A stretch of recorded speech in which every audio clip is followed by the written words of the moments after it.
नमस्कार, good morning, शुभ प्रभात। आज Saturday, तो एज यूजुअल थोड़ा पातंजल सूत्र पे बात करने वाले। समाधि पाद, पहला पाद, लास्ट के जो 5-6 सूत्र जो है वो थोड़ा जानेंगे। तो बता रही है कि नेक्स्ट सैटरडे शायद हो जाएगा समाधि पाद पूरा। तो समाधि पाद में यानी कॉमन आदमी, जो हमारे सरीखे जो कॉमन आदमी समाधि अवस्था तक कैसे आ सकते हैं और अलग अलग कौन से तरीके हैं, स्टेप बाय स्टेप कौन से तरीके हम लोग यूज कर सकते हैं कि जिधर नॉट समाधि लेकिन एटलीस्ट मन की एकाग्रता रहे, कि मन की एकाग्रता रहे उसके लिए क्या क्या कर सकते हैं ये उन्होंने बताया है। तो अभी तक हमने देखा था कि सवितर्क, निर्वितर्क, वो लास्ट टाइम मैंने बहुत डिटेल में आपसे बात की थी कि कुछ भी स्थूल विषय पे भी हम लोग ध्यान कर सकते हैं और वो स्थूल विषय अपने में ही मर्ज हो जाए, दैट इज निर्वितर्क। सूक्ष्म विषय पे ध्यान कर सकते हैं, लाइक जो अभी हम लोग अभी श्वास पे ध्यान रहे थे, तो हम लोग ग्रॉस मूवमेंट्स पे ध्यान दे रहे हैं कि श्वास ले रहे हैं, पेट हल्का सा आगे रहा है, उच्छ्वास छोड़ रहे हो, पेट हल्का सा पीछे जा रहा है, तो that is a gross movement, that is a सवितर्क समाधि, सवितर्क। तो इसमें कि आप श्वास पे ध्यान दे रहे हो लेकिन आप पेट की मूवमेंट जो हो रही है, पूरी आपकी मन की एकाग्रता उधर से ही हमें चालू करना है। गम भन आई, जैसे हम लोग बचपन में जो सीखते हैं वैसे ही योग के अभ्यास में हमारी अभी प्री प्रिलिमिनरी नर्सरी स्टेज है, तो हमें उस पर ही ज्यादा से ज्यादा ध्यान देना है।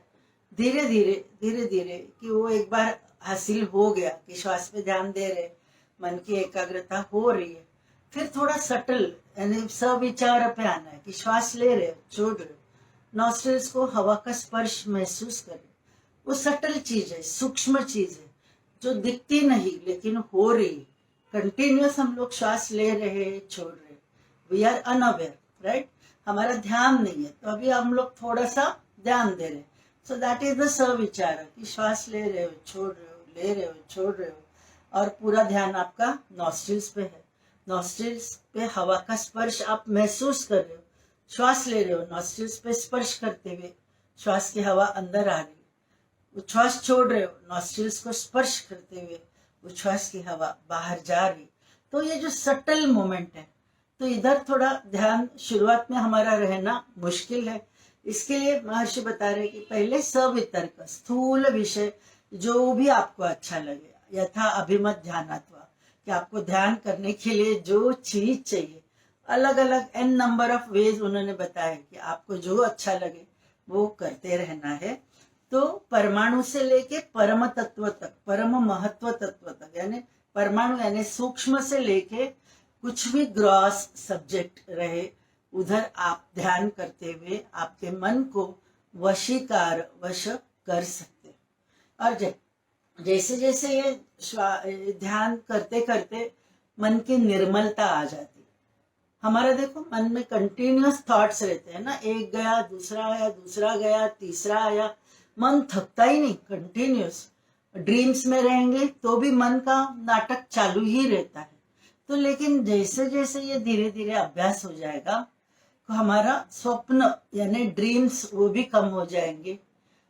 ड्रीम्स आते हैं, वो क्यों आते हैं? दैट इज अवर यानी अनएक्सप्रेस्ड इमोशंस रहती है, दिन भर के हमारे जो भी कुछ काम किए रहते हैं, जो हमें करना है नहीं कर पा रहे, तो वो भी हम लोग कभी कभी ड्रीम्स में देख सकते हैं, देखते हैं, यानी कि डिजायर्स रहती है, हमारी पास्ट लाइफ से कनेक्टेड हमारी कुछ हेल्थ इश्यूज रहती है, रिलेशनशिप की इश्यूज रहती है, तो कभी कभी ड्रीम्स करके वो आ जाती है।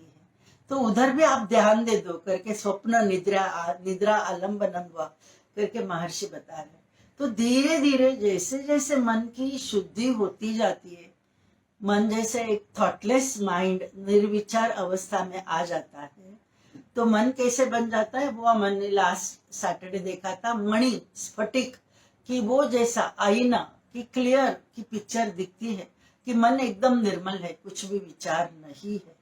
तो वो जो है वो अवस्था हमें धीरे धीरे मणि अभिजात से इव, कि जैसे वो स्फटिक प्रकाशमान है वैसे ही मेरा मन भी प्रकाशमान हो सकता है। इस प्रकार से अलग अलग चीजों पे मेडिटेशन करते हुए। तो आगे का सूत्र देखते हैं, सूक्ष्म विषयत्वं च अलिंग पर्यवसानम। 45वां सूत्र है कि सूक्ष्म, धीरे धीरे स्थूल से हम लोग जैसे जैसे सूक्ष्मतम आ जाते हैं। तो विभूति पाद करके महर्षि पतंजलि का 3rd चैप्टर है कि जिसमें विभूति पाद में उन्होंने अलग अलग जो हमारी शरीर बनी है, राइट, पंच ज्ञानेन्द्रियों से बनी है, पंच कर्मेंद्रियों से बनी है, पंच प्राणों से बनी हुई है, पंच तन्मात्रा से बनी हुई है, पंच महाभूतों से बनी हुई है। तो ये अलग अलग विभूति पाद में उन्होंने जैसे हमारी ये शरीर ग्रॉस जो अलग अलग तत्वों से बनी हो, वो अलग अलग तत्व पे भी हम लोग मेडिटेट कर सकते हैं, ऐसे ये सूत्र पे बता रहे कि सूक्ष्म विषयत्व यानी एकदम एकदम सूक्ष्मतम शब्द, स्पर्श, रस, रूप, गंध, यानी गंध यानी फूल नाक से हम लोग लेते हैं, बराबर। शब्द, शब्द यानी हियरिंग, साउंड, वो कान से हम करते रहते हैं। स्पर्श, स्किन, स्किन पे स्पर्श, दैट इज अ पंच तन्मात्रा में आ जाते हैं, शब्द, स्पर्श। रस, टंग, टंग वाणी, जबान, जबान तो वो जो है सलाइवा तैयार करती है, टेस्ट, रस यानी टेस्ट। रूप, रूप हम लोग देखते कैसे, आंखों से देखते हैं, एंड गंध नाक से। तो ये 5 सेंसरी ऑर्गन्स के 5 ये तन्मात्रा है। तो ये पंच तन्मात्रा पे जैसे जैसे हम लोग धीरे धीरे कंसंट्रेट कर सकते हैं, ये सूक्ष्म विषयत्व हुआ। तो इस प्रकार से हम लोग सूक्ष्मतम के पास, सूक्ष्मतम पे धीरे धीरे धीरे धीरे हमारी जर्नी जो है स्थूल से धीरे धीरे एक एक स्टेप आगे आगे इनवर्ड जर्नी करते हुए हमें सूक्ष्म तक आना है। और सूक्ष्म में लास्ट में आती है अलिंग इज द प्रकृति। अभी वो जरा आगे साधना पाद में है, तो तभी मैं जरा ज्यादा डिटेल में मैं बात करना चाहती हूँ। लेकिन हमारी जो है महत, बुद्धि, अहंकार, तो ये जो है एकदम सूक्ष्मतम है, महत बुद्धि। तो उधर भी हम लोग कंसंट्रेट करते हुए मन की एकाग्रता ला सकते हैं, ऐसे महर्षि पतंजलि बता रहे। और विभूति पाद में तो अलग अलग, नाभि पे कंसंट्रेट करोगे तो क्या होगा, इधर कंसंट्रेट करोगे तो क्या सिद्धि मिलती है, आंखों पे कंसंट्रेट करोगे तो क्या सिद्धि मिलती है। तो ये अलग अलग सिद्धियों का वर्णन जो अष्ट सिद्धि करके जो रहती है, तो वो भी कैसे हमें यानी योगी हासिल कर सकते हैं, वो आगे के पाद में लिखा हुआ है। लेकिन ये इधर मैक्सिमम ये 45वां सूत्र में वो यही बताना चाहते हैं कि स्थूल से धीरे धीरे हमें सूक्ष्मतम विषय पे आना है और धीरे धीरे हमारी मन की एकाग्रता को बढ़ाना है कि जिधर ज्ञान, ज्ञाता, ज्ञेय एक ही हो सके, ग्रहिता, ग्रहण, ग्राह्य एक ही हो सके, कि वो सब मैं ही हूँ। वो लास्ट में जानना है, वो जो सामने कुछ मैं देख रही हूँ, वो फूल देख रही हूँ, फूल का कलर देख रही हूँ, फूल का गंध, और वो सब मुझ में ही समाया हुआ है। आई एम वन, यानी वो वननेस फील करना वो सामने वाली चीज से, उसे समाधि करके इन शॉर्ट महर्षि बता रहे। ताएव सबीज समाधि ही, ये सब कैसे है, सबीज समाधि ही। ताएव यानी जो अलग अलग अभी बताए उन्होंने, सवितर्क, निर्वितर्क, सविचार, निर्विचार, सास्मित, सानंद, सूक्ष्मतम। तो ये जो अलग अलग उन्होंने बताए थे कि भीतराग पुरुष पे ध्यान दीजिए, आपको जो चीज अच्छी लगती है उस पे ध्यान दीजिए। तो ये सब में क्या हो रहा है, सबीज, यानी उसमें कुछ न कुछ बीज है, यानी कुछ न कुछ चीज को हम लोग पकड़ रहे, बराबर, और उसमें हम लोग कंसंट्रेट कर रहे हैं। तो ये सब क्या है, सबीज समाधि। और पहले तो हमें वही करना है, निर्बीज पे हम लोग तुरंत तो नहीं आ सकते। एज अ कॉमन मैन, जो ये आजकल की स्ट्रेसफुल लाइफ, आजकल का जो कंटिन्यूस रैट रेस में हम लोग दौड़ा भाग रहती है, पूरा दिन कैसे निकलता है वो भी नहीं पता चलता है। पूरा दिन काम में किया, यानी थोड़ा सा काम किया, ऑफिस गए, फिर से घर पे आए, काम किया, कंटिन्यूस। देखो घर पे होम मेकर्स भी रहेंगी तो वो भी काफी, वो तो ज्यादा बिजी रहते, जरा जो काम करने वाली से जो home makers they are more busy, यानी पूरी साफ सफाई करो, ये करो, यानी पूरा दिन उसी में हमारा निकल जाता है, तो वो पता ही नहीं चलता है कि कैसे निकल जाता है। तो थोड़ा सा ये जो स्ट्रेस रहता है, जो भी दिन भर का काम और उसका जो स्ट्रेस रहता है, तो वो स्ट्रेस को ओवरकम हम लोग कर सकते हैं धीरे धीरे, थोड़ी सी मेडिटेशन करें। तो ऐसे बताया गया है कि समझो हमारा 1 मिनट भी हमारा मन थॉटलेस रहा, निर्विचार रहा, जो भी एक चीज पे हम लोग कंसंट्रेट कर रहे हैं, कितना मैंने बोला 1 मिनट, दैट इज 60 सेकेंड्स, वो भी रह गया, तो भी हमारे बहुत सारे नर्व सेल्स वो निर्विचार अवस्था में होने के वजह से करोड़ों में जो नर्व सेल्स है उन्हें एक एनर्जी मिल जाती है, उन्हें मैक्सिमम ग्लूकोज मिल जाता है, उन्हें मैक्सिमम ऑक्सीजन मिल जाता है। तो हमारे जो भी दिन भर के काम रहते हैं वो सहजता से कर पाते। तो इसके लिए महर्षि बता रहे हैं, उन्होंने ये कलियुग देखा है, he was born before Christ. हाँ, यानी ये आफ्टर क्राइस्ट की बात नहीं है कि पतंजलि ऋषि वॉज बॉर्न और उन्होंने ये जो भी लिखा है may be 1500 years before the Christ, और ये हमारे अभी चालू है 2000 हम लोग साल में जी रहे हैं। तो अराउंड 3000 साल पहले उन्हें मालूम था कि आगे जाके लोगों को क्या क्या तकलीफ होने वाली है। और जो देखा होगा, तो अभी आपने देखा होगा, तो जो सीनियर सिटीजन इधर सुन रहे हैं, तो उन्होंने आप देखा होगा कि योग का अभ्यास और जो भी मेडिटेशन करके बताया जा रहा है, प्राणायाम जो बताया जा रहा है, तो ये जो है अभी ये 20-25 साल में ये मैक्सिमम ये योग विद्या बहुश्रुत हो गई है, यानी काफी सारे लोगों को ये पता चला है। पहले इतना योग के अभ्यास के साथ कोई रहता नहीं था, लगता था कि योग यानी संन्यास लेना है, कि संसार से दूर होना है, कि संसार को दूर करते हुए एक जगह बैठे बैठे मेडिटेशन करना है, वही योग। Even I was under the same impression पहले शुरुआत इन 90s में बात करें, और जब भी योग का अभ्यास किया तो पता चला अरे इट्स वेरी सिंपल, और ये एक हमारा अनुशासन अथ योग को एक अनुशासन ही बनाना है, डिसिप्लिन करके ही बनाना है। जो आप रोज सुबह आते हो, रोज अभ्यास करते हो, दैट इज अ डिसिप्लिन। यानी वो मन आपको अभी बताता ही है कि उठो बैठो, कि नहीं रो 1 घंटा तुम्हारा अभ्यास हो रहा है। तो ये क्या हो गया, खुद को हमारे माइंड को हमने धीरे धीरे हम क्या कर रहे हैं, अनुशासन एक डिसिप्लिन में ला रहे हैं। पहले जरा मन को डिसिप्लिन में लाने को तकलीफ होती है, लेकिन एक बार वो डिसिप्लिन में आ गया तो फिर बाद में मन को वो चस्का लग जाता है, यानी क्या, वो मेडिटेशन किए बगैर उसको अच्छा ही नहीं लगेगा। तो इसके लिए थोड़ा सा टाइम निकालते हुए, शुरुआत में मैंने जैसे बोला 1-2 मिनट, जो चीज आपको अच्छी लगती है, मेनली मैंने बताया था ज्योति त्राटक मैक्सिमम कीजिए, क्योंकि हमारी निजी अवस्था जो है, स्वरूप जो है, वो शब्द और प्रकाश, वही हमारा अल्टीमेट रियलिटी करके जो भी एक सोल हमारे अंदर जो है वो प्रकाशमान है, वो सत्व गुणों के परे प्रकाशमान दिव्य प्रकाश से भरी हुई ऐसी ज्योत हमारे अंदर है ही। थर्ड आई के साथ, जिधर पीनियल ग्लैंड है, पिट्यूटरी ग्लैंड है, पीनियल ग्लैंड स्पिरिचुअलिटी की ग्लैंड उसे कहा जाता है, और उसपे बहुत सारा अभी अभ्यास हो रहा है। आप यूट्यूब पे जाओ, डिटॉक्स ऑफ पीनियल ग्लैंड करके n नंबर ऑफ वीडियोस आपको मिलेंगे, ऑडियोज मिलेंगे।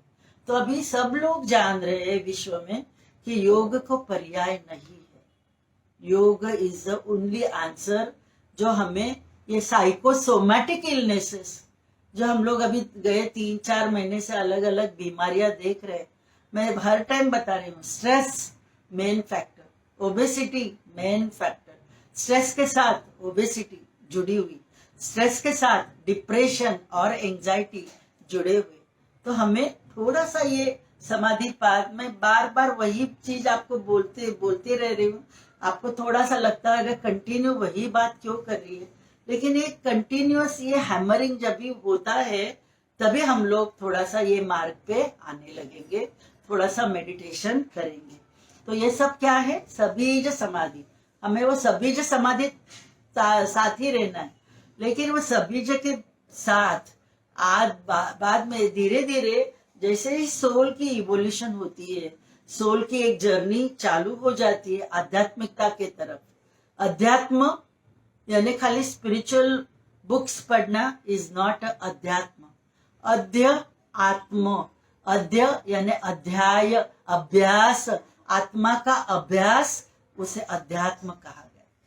तो अध्यात्म यानी आत्मा, यानी जो मेरे अंदर जो लाइवलीनेस है उसको मैं जानूं। मैं यानी ये स्थूल शरीर जाने, वो अंदर बैठी है साक्षी बन के, सब मन का नाटक देखते बैठी हुई है, लेकिन वो जो साक्षी बन के अलूफ होके वो जो पंछी बैठा हुआ है डाल पे, दूसरा पंछी जो चहक रहा है, फल खा रहा है, ये खा रहा है, वो खा रहा है, इधर से उधर, उधर से इधर दौड़ा भाग कर रहा है, तो ये दोनों पंछी मेरे शरीर में ही है। ये शरीर बड़ा बहुत झाड़ है, ट्री है, और मन जो है वो उड़ता पंछी है, और जो साक्षी बन के बैठा हुआ वो पंछी खाली नाटक देख रहा है। ये पंछी की, जो उड़ते हुए पंछी की मन के नाटक देख रहा है। तो धीरे धीरे हमें वो आत्मा, अध्य आत्मा, वो जो साक्षी बन के आत्मा, आत्म तत्व हमें जो है उस पे कंसंट्रेट करना है। तो ये धीरे धीरे सबीज समाधि के साथ अलग अलग विषयों पे मेडिटेट करते हुए हम लोग जब भी ये स्टेज पे आते हैं तो आगे क्या होता है, आगे के सूत्र हम लोग जानेंगे। उधर तक ये जन्म में पहुंचे ना पहुंचे, लेकिन पहुंचने की ताकत हम में है। जो करना चाहते हैं वो ताकत हम में है, वो विल पावर हम में है, और वो खाली जगह नहीं। स्ट्रॉन्ग विल पावर है। 95% हमारी अनकॉन्शियस सबकॉन्शियस माइंड, वो जब भी जग जाता है तो ये सब चीजें जो है एक ही जन्म में भी हम लोग पूरी कर सकते हैं। उतनी ये ताकत ये योग के अभ्यास में। निर्विचार वैशारद्य अध्यात्म प्रसाद। अभी मैंने जैसे बताया, अध्यात्म यानी आत्मा क्या है, हमारी अंदर की लाइवलीनेस कैसे शांति से नित्य बैठी हुई है। प्रसाद यानी वो मालूम पड़ेगा, कभी मालूम पड़ेगा जैसे जैसे निर्विचार पे हम लोग, यानी माइंड धीरे धीरे निर्विचार अवस्था में आ जाएगा। थॉटलेस माइंड, जो मैंने शुरुआत में बताया, 1 मिनट भी हमारा माइंड थॉटलेस रहता है, बहुत सारी पॉजिटिव चेंजेस हमारे ब्रेन सेल्स में आती है। यानी ब्रेन सेल्स, अल्जाइमर जिन्हें प्रॉब्लम है, पार्किंसोनिज्म की प्रॉब्लम है, किधर ना किधर ब्रेन सेल्स वो थोड़े डैमेज होते हैं। डिजेनरेटिव चेंजेस, उम्र के हिसाब से ये डिजेनरेटिव चेंजेस शरीर में तो होते ही रहते हैं, लेकिन रोज की थोड़ी मेडिटेशन करो, रोज की कुछ स्पिरिचुअल बुक पढ़ो, बहुत ही मन से पढ़ो, तो वो जो आप में चेंजेस आ जाएगी ब्रेन में, तो दैट इज अनबिलीवेबल। ऐसे चेंजेस आ जाते, यानी आपको कभी वो डिजेनरेटिव चेंजेस ब्रेन में आएंगे भी नहीं। इतनी ताकत मेडिटेशन, इतनी ताकत मेडिटेशन। इतना ही मैं बोलूंगी कि निर्विचार वैशारद्य अध्यात्म प्रसादः, कि जैसे जैसे मन निर्विचार अवस्था में आते जाएगा, थॉटलेस माइंड हमारी रहेगी। अध्यात्म क्या है, आत्मा यानी मेरी अंदर की लाइवलीनेस के साथ शरीर जुड़ जाएगा, और शरीर को हमारी आत्मा के साथ जो जुड़ाना है, और वो काम खाली मन कर सकता है, माइंड कर सकता है, जिसे महर्षि पतंजलि चित्त चित्त करके बोल रहे हैं। योगस्य चित्त निरोधा, सेकेंड सूत्र में समाधि पाद में हमने शुरुआत में ही देखा था। योग के अभ्यास से क्या हो जाता है, चित्त मन निरोध कंट्रोल में आ सकता है। और वो कैसे कंट्रोल में आ सकता है, तो ये अलग अलग स्टेप्स उन्होंने बताए कि कैसे कैसे हम लोग कौन सी चीज पे मेडिटेशन कर सकते हैं। तो ये आपको जो अच्छा लगे उस पर मेडिटेशन कीजिए, और धीरे धीरे अध्यात्म यानी मेरी आत्मा, अंदर की जो चाहत जो है, अंदर की जो लाइवलीनेस है, उसको हम लोग जानेंगे। और मन ही एक माध्यम है मन ही एक माध्यम है, मीडियम है, जो हमारे स्थूल शरीर को सूक्ष्मतम, जो हमारी एकदम सूक्ष्मतम है, परमाणु से भी सूक्ष्म, ऐसी जो एक लाइवलीनेस, जो आत्मा हमारे अंदर है, हर एक के अंदर, जिसके वजह से हम लोग जिंदा है, शिव है, शिवोहम, चिदानंद रूपो शिवोहम शिवो, वो शिव तत्व मेरे अंदर है, और वो जानना है तो थोड़ा सा हमें थॉटलेस माइंड वो स्टेज पे आना है। निर्विचार वैशारद्य अध्यात्म प्रसादः, कि हमें तभी हमारे आत्मा की पहचान हो जाती है। ऋतंभरा तत्र प्रज्ञा, आगे के सूत्र में बता रहे हैं 48 सूत्र में, ऋतंभरा तत्र प्रज्ञा, कि जैसे जैसे मन शांत हो जाता है, थॉटलेस हो जाता है, टोटली वननेस वो फील करता है, कि वो श्वास लेने वाला ये शरीर श्वास को यानी जो इनिशिएशन जो दे रही है वो अंदर ही है मेरे, हाँ, तो वो भी मेरे अंदर ही है, श्वास लेने वाला भी मेरे अंदर है, श्वास लेने वाला शरीर है, और वो श्वास लेने की जो ताकत देने वाली वो जो ताकत भी है वो मेरे अंदर ही है। कि जब ये हम लोग जान लेते हैं कि ज्ञाता, ज्ञेय, ज्ञान तीनों अलग अलग चीज तो है ही नहीं, ये अलग अलग हम लोग देखते हैं, जब भी वो द्वैत, यानी हम लोग उसको सेपरेट समझते हैं। कि समझो एक फूल पे मैं मेडिटेट कर रही हूँ, वो फूल मैं बाहर उसको मैं देख रही हूँ, लेकिन वो फूल की गंध और गंध लेने वाला वो सब मैं ही हूँ, ज्ञाता भी मैं ही हूँ, ज्ञेय भी मैं ही हूँ, ज्ञान भी मैं ही हूँ। वो जो अवस्था जब ये आ जाती है तभी ऋतंभरा प्रज्ञा, ऋतंभरा यानी जो बहुत सच्चा है, उसमें कुछ भी झूठापन नहीं, ऐसी जो एक प्रज्ञा यानी बुद्धि वो विकसित हो जाती। तो ये बड़े बड़े संतों में ये विकसित थी।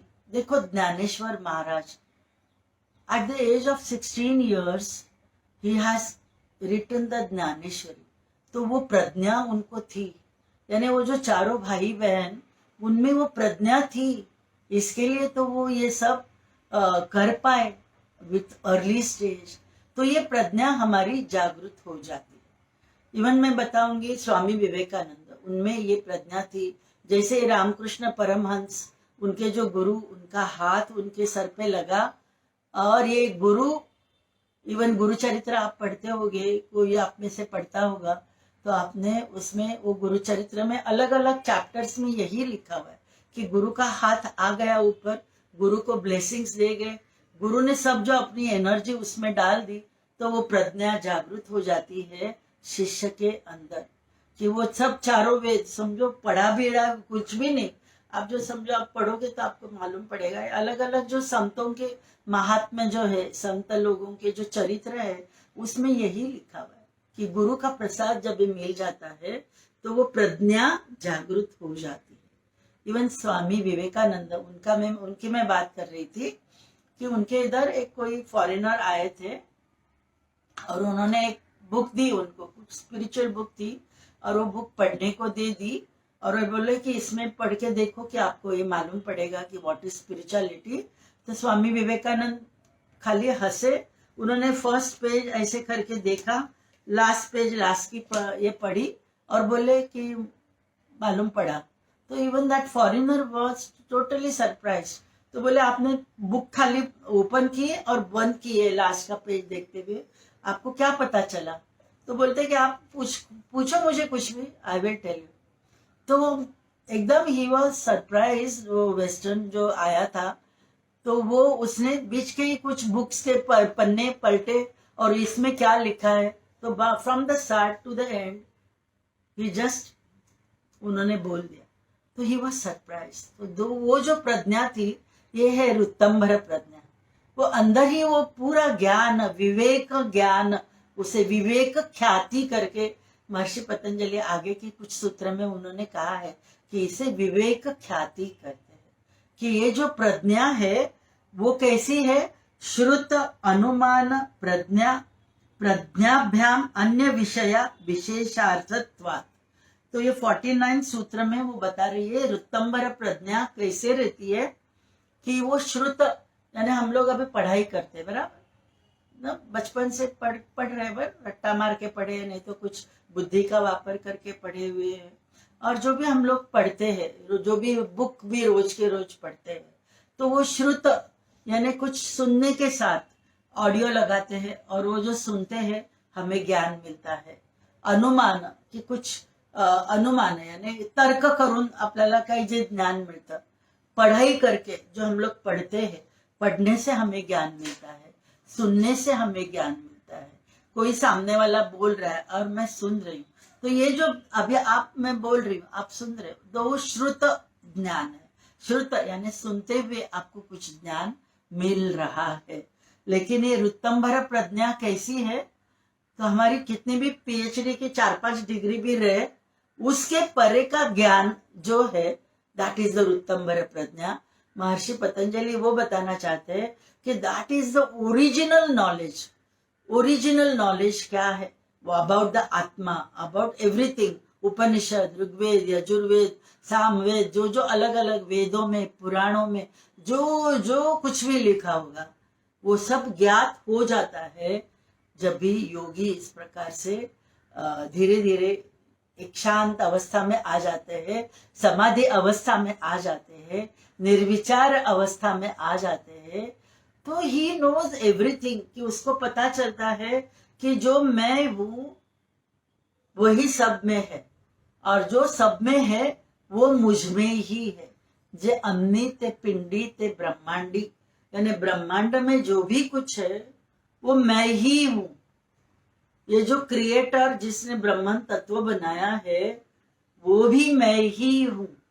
वो जानना, अहम ब्रह्मास्मि, जो महर्षि आदि शंकराचार्य बताते हैं कि अहम ब्रह्म अस्मि, कि मैं ही वो ब्रह्मन तत्व हूं। और वो जानना, दैट इज द ऋतंभर प्रज्ञा।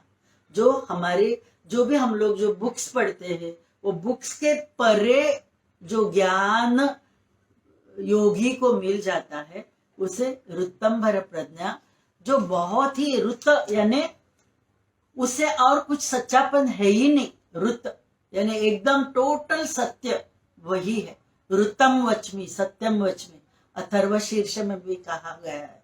तो ऋत यानी वो दैट इज जो है दाग के बगैर जो ज्ञान मिलता है। तो हम लोग देखो कुछ भी पढ़ते हैं तो उसमें हमारा लॉजिकल ब्रेन कुछ ना कुछ वो उल्टा पुल्टा निकालता है, तो उसमें कुछ ना कुछ थोड़ा सा आगे पीछे थोड़ा सा फ्लॉज रहते। लेकिन ये जो ज्ञान है वो without any pros, without any cons, flaws के बगैर ऐसे जो ज्ञान मिल जाती है वो ऋतंभर प्रज्ञा, और वो श्रुत अनुमान के परे विशेष है, ऐसे महर्षि बता रहे हैं। तद्न संस्कारो अन्य संस्कार प्रतिबंधो, कि जैसे ही ये निर्विचार अवस्था आ जाती है, ऋतंभर प्रज्ञा जागृत हो जाती है योगी में, तभी यानी वो जो सवितर्क, निर्वितर्क, सविचार, उससे जो भी ज्ञान मिला रहता है, और प्रज्ञा से जो संस्कार उसको मिल जाते हैं। ऋतंभर प्रज्ञा जब भी जागृत हो जाती है योगी में, और उससे जो संस्कार मिल जाते हैं, वो संस्कार जो बचपन से वो योगी साथ में लेके आया हुआ है, उससे परे रहते हैं। वो सब उसको प्रतिबंध डाल देता है, यानी उसको पता चलता है कि व्हाट, हु एम आई, जो कहा अहम, को हम, कहा अहम, मैं कौन हूं। सो उसकी जर्नी किधर आ जाती है, सहा अहम सोहम, कोहम टू सोहम, कहा अहम टू सहा अहम, वो मैं ही हूं। वो जो नया उसको मालूम पड़ता है, तो वो बाकी के जो संस्कार उसके पूरे लाइफ में उसको जो बचपन से मिले हुए हैं, वो उसको पता चलता है ये कुछ भी नहीं है। उसके परे उसका ज्ञान जो ऋतंभर प्रज्ञा के साथ जो जुड़ते हुए जो ज्ञान अंदर से मिलता है, वो ज्ञान आपको बाहरी कौन से भी बुक में नहीं मिलेगा। कितने भी बड़ी बड़ी जाड़ी जाड़ी बुक्स पढ़ो, उसमें ये ऋतंबर प्रज्ञा आपको नहीं मिलने वाली। ये ऋतंबर प्रज्ञा अंदर से जागृत हो जाती है, क्योंकि मैं ब्रह्मन ही हूं। तो ब्रह्मन तत्व मालूम पड़ा एक बार, तो ब्रह्म को सब कुछ पता है। तो वो स्टेज योगी की आ जाती है। तो ये लास्ट के सूत्र में, ये जो 51 सूत्र में वो यही बताते हैं, तस्यापि निरोधे सर्व निरोधा निर्बीजः समाधि। और जब भी ये ऋतंबर प्रज्ञा के साथ वो योगी रहने लगता है, दिन उसके साथ ही रहते हैं, तो वो क्या रहती है, निर्बीज समाधि। यानी वो कौन सी भी चीज को पकड़ते हुए उस पर मेडिटेट अभी नहीं करता है, वो लास्ट स्टेज पे आ जाता है योगी। वो कैवल्य अवस्था तक आ जाता है। कैवल्य अवस्था यानी दैट इज द मोक्ष, लिबरेशन, निर्वाण। अलग अलग शब्द से अलग अलग रिलीजन अलग अलग प्रकार से बताते हैं। महानिर्वाण, निर्वाण। तो ये जो है, जैसे ही ऋतंबर प्रज्ञा जागृत हो जाती है, तभी निर्बीज समाधि, वो कंटिन्यूअस, वो एक अवस्था में आ जाता है। उसके सत्व, रजस, तमस, ये जो 3 गुणों से हम लोग बने हुए हैं, ये सब आगे के साधना पाद में बहुत सारा डिटेल में मैं आपसे ये बात करने वाली हूँ कि कैसे ये सब त्रिगुणों को कंट्रोल में रखना है, कैसे 5 ज्ञानेंद्रियों को। तो ये शुरुआत में उन्होंने ये जो ये समाधि पाद इधर खत्म हो जाता है कि 51 उसमें सूत्र है। ये लास्ट के सूत्र मैंने जो है वो हम लोग ये जन्म में भी हासिल कर सकते। तो ऐसे नहीं कि नहीं होगा, खाली हमारी विल पावर बढ़ानी है, हमारी मन की शक्ति बढ़ानी है। और ये जो मन की शक्ति, ये जो विल पावर जो है, वो है हमारी 95%। जो भी बाहर हो जाए, टस मस नहीं होना है। हाँ, तो हमारा क्या रहता है, फोन आया, डिस्टर्ब हो गए, किसी से बात की, उसने कुछ गुस्से से कहा, मैं डिस्टर्ब हो गई। हाँ, किधर भी कुछ घर पे हो गया, मैं डिस्टर्ब हो गई। तो ये सब ऊपरी ऊपरी चीज है। तो उसका वो जो होता है वो होने दो। वो जरूर निग्लेक्ट करेंगे तो हमारा मन धीरे धीरे शांत हो जाएगा। लेकिन हम लोग इतने इवॉल्व रहते हैं, इतने हम लोग अटक के रहते हैं हमारी मटेरियल चीजों से, तो बहुत डिफिकल्ट हो जाता है कि थोड़ा मन शांत रहे। तो हमारा मन इधर उधर दौड़ती ही रहता है। बारिश आई, मुझे बाहर जाना है, मैं भीग जाऊंगी, ये करना है, वो करना है। बारिश आ गई, घर पे पानी आ रहा है, लीकेज हो रहा है, उधर मेरा मन है ना। बाहर बारिश हो रही है, ये सब घर पे ऐसे ऐसे हो रहा है, ठंडक आ गई है, तो ये सब होने वाला है। निगलेक्ट करते हैं तो तकलीफ नहीं होती, उसके साथ रहोगे तो तकलीफ होगी। तो mind, energy flows where the mind goes.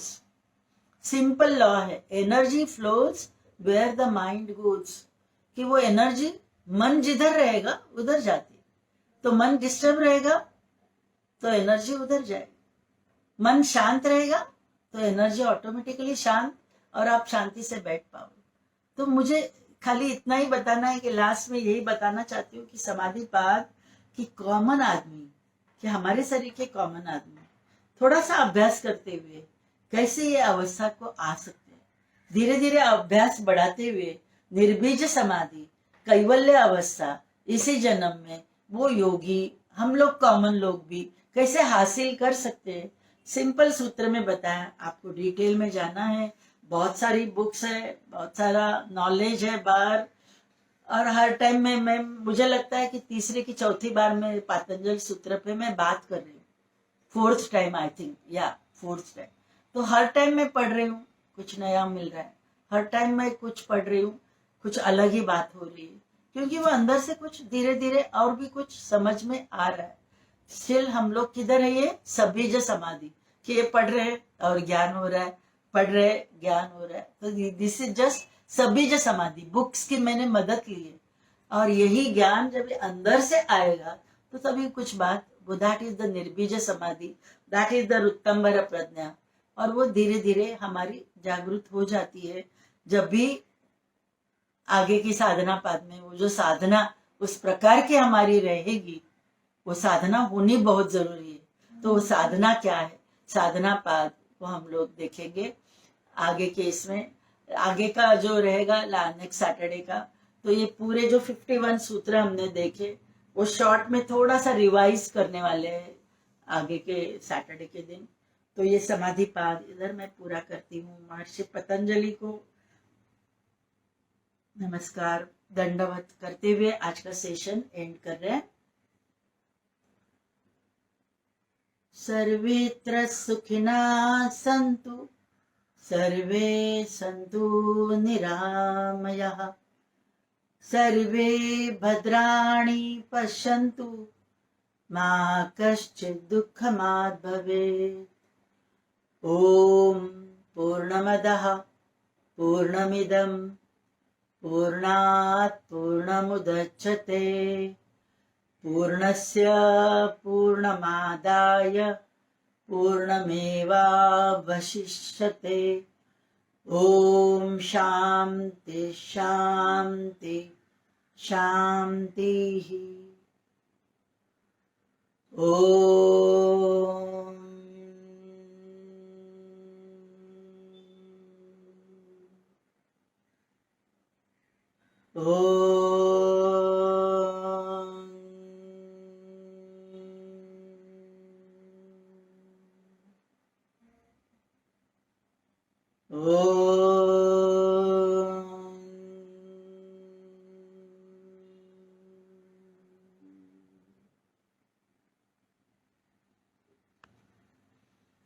दोनों हाथों के तलवों को ब्रश करना है, पूरे शरीर को एनर्जी देते हुए आंखें खोलिए। थैंक यू, धन्यवाद। मंडे मिलेंगे। मंडे थोड़ा कुछ अलग अभ्यास, नी जॉइंट्स हमारी रह गई है, नी जॉइंट्स ग्रॉइंस, उस पर थोड़ा सा बात करेंगे पूरा हफ्ता। तो नी जॉइंट की जिन्हें पेन है, तकलीफ है, आपके जो भी नियर एंड डियर, हर एक को रहती है तकलीफ, नॉट कि near and dear, everyone is going through this phase. Arthritis की चेंजेस तो होती है, उसके साथ ये प्रॉब्लम्स आती है। तो हम लोग वो जानेंगे थोड़ा नेक्स्ट वीक में। Thank you.